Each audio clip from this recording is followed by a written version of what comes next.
كنت طفل ما بعرف المدرسة، بس عرفت أصوات الطيران وزوايا الاختباء وعيون أهلي المرتجفة من الخوف، عيون والدي اللي كلها خوف علينا. تعلمت كيف أحمي إخواتي، إيه نعم، بس ما تعلمت كيف أكتب اسمي. وبليلة شفت القنابل الغازية وأنا ابن 7 سنين، وأشلاء أولاد حارتي ورفقاتي. وبليلة صحيت على صوت رصاص عم يخترق البيت، وصوت أمي من برا عم بتقول لا تطلع يا ابني، لا تطلعوا.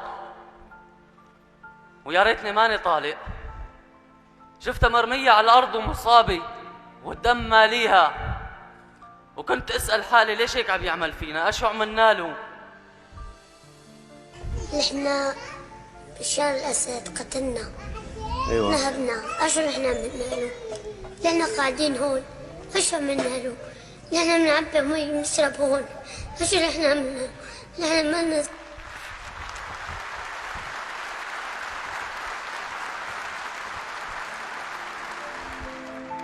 أنا آسف، بعتذر، بس قبل هذا الفيديو ب10 دقائق كانت أمي متصاوبة ولهلق الإعاقة معها.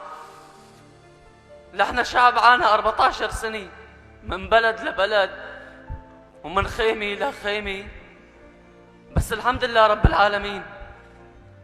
كانت دموع حزن وخوف، واليوم دموع الفرح.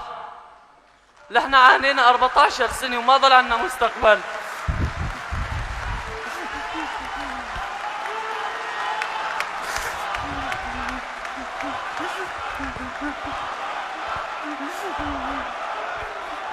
فداك يا سوريا، فداك يا شام.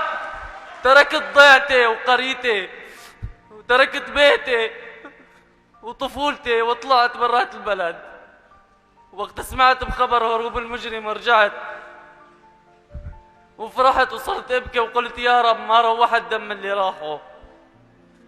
انا علي مصطفى المحمد بحلم بسوريا ترجع تتنفس وترجع تحضن اولادها من جديد.